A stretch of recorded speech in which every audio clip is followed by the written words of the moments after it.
कब्र से शोर की खबर वायरल होने के बाद दिन भर शहरी चूं कब्रिस्तान के चक्कर लगाते रहे। मोबाइल पर वीडियोस बनाते रहे। शबीर की मौत कहां हुई, लाश अस्पताल से कब वुरसा के हवाले की गई। 7 न्यूज ने शबीर का डेथ सर्टिफिकेट भी हासिल कर लिया है। इस वक्त नुमाइंदा 7 न्यूज मलिक मुश्ताक कब्रिस्तान के बाहर मौजूद हैं, उनसे जानते हैं। जी मलिक मुश्ताक, बताइएगा। जी बिल्कुल, इस वक्त मैं मौजूद हूँ सदर इलाका चूंग के उस कब्रिस्तान के बाहर, जहाँ पर बताया ये जा रहा है कि 3-4 दिन से कब्र के अंदर से आवाज़ आ रही है। और यहाँ पर चूँकि मैं कब्रिस्तान के बाहर मौजूद हूँ और सारा दिन यहाँ पर लोगों का जमे गफ़ीर जमा रहा और मुतलका थाने की पुलिस के जो एहलकार हैं वो लोगों को रोकते रहे। चूँकि शरई लिहाज से भी इस तरह से कब्र कुशाई कभी भी नहीं हो सकती। इस हवाले से चूँकि यहाँ पर काफ़ी ज़्यादा रश लोगों का दिखाई दे रहा है और आपने देखा है कि सोशल मीडिया पर भी आमतौर पर ज़ोर से कब्र पर हाथ मारने के बाद शबीर ज़ोर से बोलो, शबीर पैरां वाली साइड तो शबीर ज़रा ज़ोर नाल, इस तरह की आवाज़ें मतलब वो लोग अपना हाथ रख के आवाज़ें लगा रहे थे। तो इस हवाले से मैं चूँकि कब्रिस्तान के बाहर मौजूद हूँ और यहाँ पर पुलिस की नफरी तैनात है। पुलिस वालों का कहना है कि किसी को भी कब्रिस्तान के अंदर जाने की इजाज़त नहीं दी जा रही। चूँकि वाक़या कुछ इस तरह से पुलिस के मुताबिक बताया जा रहा है। चूँकि मेरी बात हुई थाना चूंग के SHO हमाद हसन भट्ट साहब, जो कि मंजे हुए पुलिस वाले हैं, उस तमाम ऐसे कई केसों से वो गुजर चुके हैं। तो उनका ये कहना है कि 25 तारीख के दिन शबीर नामी शख्स की डेथ हुई और चूँकि मेरे पास उसका डेथ सर्टिफिकेट मौजूद है जो जना अस्पताल से बॉडी को वसूल किया गया, ये बिल्कुल मेरे पास मौजूद है। और बॉडी को वसूल करने के बाद इस बॉडी को चूँकि ये पुलिस को मिली थी ये बॉडी, और पुलिस की निगरानी में इस शख्स को जो है इसी कब्रिस्तान में दफन कर दिया गया। दफन करने के बाद चूँकि आज 16-17 दिन गुजर चुके हैं और उसके बाद लोगों का ये कहना है कि 3 से 4 रोज़ पहले इसी कब्र से आवाज़ें आना शुरू हो गई और मुख्तलिफ बातें। किसी ने यह भी बताया, चूँकि कोई भी शख्स अभी तक सामने नहीं आया हकायक लेकर, हकीकत लेकर, या जिसने भी जो बात कही है उसकी हकायक नज़र नहीं आ रहे। लेकिन बताया ये गया, कुछ ये भी अफवाह सुनी गई कि सरिया जो है, लोहे का राड जो है कब्र में फेंका गया, जो किसी ने नीचे से खींच लिया। और उसके बाद चूँकि शरई लिहाज से पाकिस्तान में 2 कब्रें बनाई जाती हैं, सामी और दानी।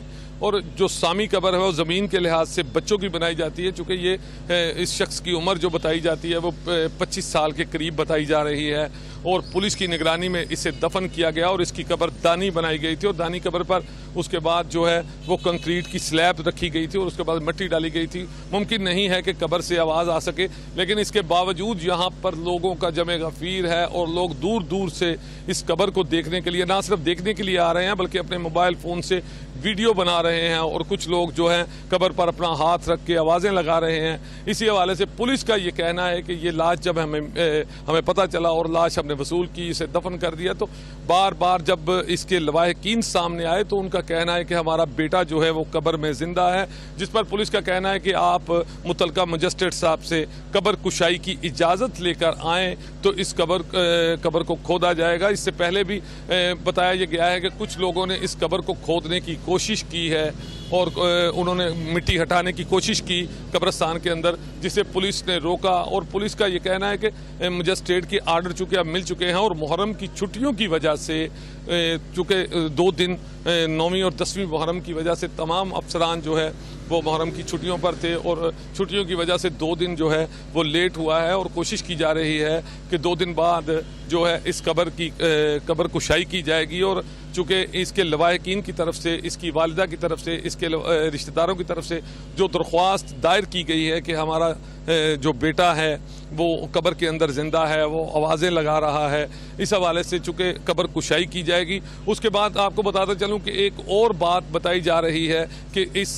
शब्बीर नामी शख्स की मौत कैसे हुई थी। चूँकि मुख्तलिफ लोगों ने यह बताया है कि शायद इसे किसी ने इंजेक्शन लगा के मारा है, इसे जहर दे के मारा है। बहरहाल पुलिस का ये कहना है कि जब कब्र कुशाई होगी और उसके बाद बाकायदा तौर पर पोस्टमार्टम जब शुरू किया जाएगा तो पता चल जाएगा, तमाम हकायक सामने आ जाएंगे कि इसकी मौत किस वजह से हुई, और वो उसके मुताबिक जो होगा वो कानूनी कार्रवाई भी जो है वो की जाएगी। अगर ये मुकदमा दर्ज करवाना चाहेंगे, लेकिन ये तमाम काम जो है पोस्टमार्टम के बाद होगा, ताकि पोस्टमार्टम होने के बाद हकायक सामने आएंगे और उसके बाद ही पुलिस कोई कार्रवाई कर सकेगी और पुलिस को बाकायदा जो दरख्वास्त जो है इनके लवाहिकीन की तरफ से दी जाएगी।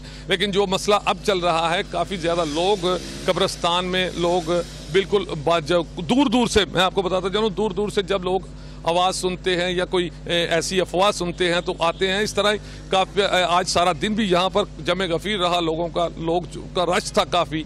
तो पुलिस ने जो है लोगों को ना सिर्फ कब्र से हटाया बल्कि कब्रिस्तान और उस कब्र की तरफ जाने से मना कर दिया। यहाँ पर थाना चूंग की पुलिस सारा दिन जो है लोगों को हटाती रही, बल्कि कुछ लोगों को जो ज़बरदस्ती कब्रिस्तान या कब्र पर जाने की कोशिश कर रहे थे उनको रोका भी गया, उनको पकड़ा भी गया और उनको वार्निंग देके छोड़ दिया गया कि दोबारा ऐसा ना करें, चूँकि ये कानूनी मामला है और कानूनी मामला इसी तरह से होते हैं कि लवाहिकीन की तरफ से कब्र कुशाई के लिए बाकायदा एक दरख्वास्त दायर की जाएगी और की गई है, और उसके जो ऑर्डर हैं अदालत के उसके मुताबिक जो है वो डॉक्टर होंगे और पूरी एक टीम होगी और पुलिस के अहलकार साथ मौजूद होंगे, उनकी डॉक्टर होंगे, पूरी टीम होगी। मलिक मुश्ताक हमें तफसीलात से आगाह कर रहे थे, आपका शुक्रिया।